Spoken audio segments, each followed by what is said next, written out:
In the chaotic heart of a conflict zone, a field hospital pulsed with the rhythm of life and death. Among the dedicated staff was Nurse Miller, known for her steady hands and calming presence during the long, dark hours of the night shift. She was the anchor in the storm, her colleagues would say. Quiet, focused, almost mysteriously composed. No one knew that her past was far more complex than her simple nursing uniform suggested. Before the sterile white walls of the hospital, her world was one of camouflage, long-range scopes, and the silent, deadly precision of a sniper. One moonless night, the fragile peace of the hospital was shattered. The distant rumble of conflict erupted into a deafening roar right at their doorstep. Shouts in a foreign tongue echoed through the corridors, followed by the terrifying splintering of the main doors. Armed insurgents, faces obscured by masks, stormed the facility. Their motives were unclear, but their aggression was not. Panic flared like wildfire. Doctors and nurses scrambled for cover, their primary mission of saving lives now overshadowed by the primal need to survive. The attackers were ruthless, sweeping through the wards, their weapons a stark, brutal contrast to the medical equipment. As chaos reigned, Nurse Miller's training, long dormant, kicked in. The calm she projected as a nurse was not just a bedside manner, it was the discipline of a soldier. She saw the fear in her colleagues' eyes and knew that waiting for rescue was not an option. Slipping away from the main group, she moved with a purpose that was both silent and swift. She wasn't just a nurse anymore. She was the last line of defense for the helpless patients and her fellow staff. Her mind, a map of the hospital's layout, began to formulate a plan. Every corridor became a potential sight line, every supply closet a possible hiding spot or an ambush point. Her first target was the hospital's small, locked security office. Inside was a small arms locker, meant for the few guards who were now likely neutralized. Using a tool she borrowed from the maintenance cart, she picked the lock with a surgeon's precision.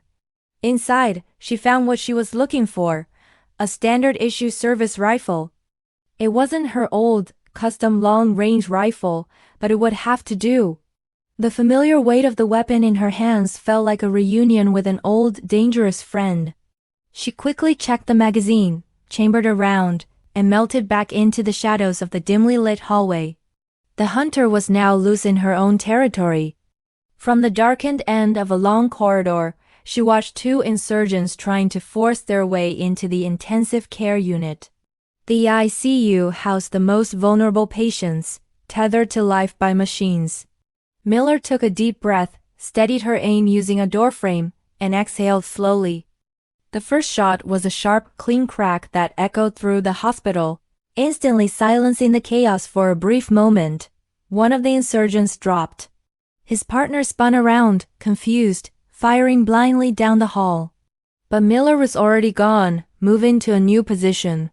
She used the ensuing confusion to her advantage, employing classic hit-and-run tactics. She became a ghost, a whisper of death that stalked the invaders.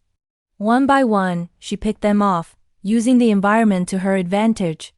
A reflection in a window, the sound of a boot on a linoleum floor, the flicker of a flashlight, these were the signals that sealed their fate. She led them on a deadly chase through the labyrinthine hospital, turning their numerical superiority into a disadvantage. The insurgents, who had entered with confidence, were now filled with fear. They were being hunted by an unseen, impossibly accurate force.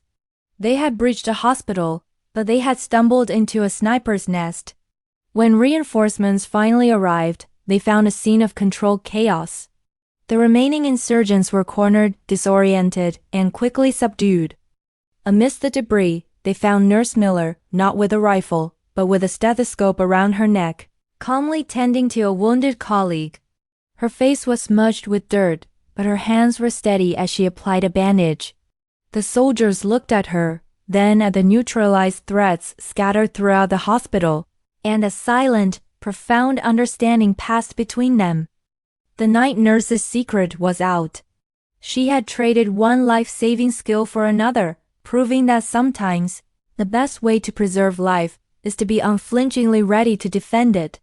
Her legend was born that night, in the quiet corridors of a hospital under siege. Thanks for watching. If you enjoyed this story, don't forget to hit that like button and subscribe for more incredible tales. See you in the next one.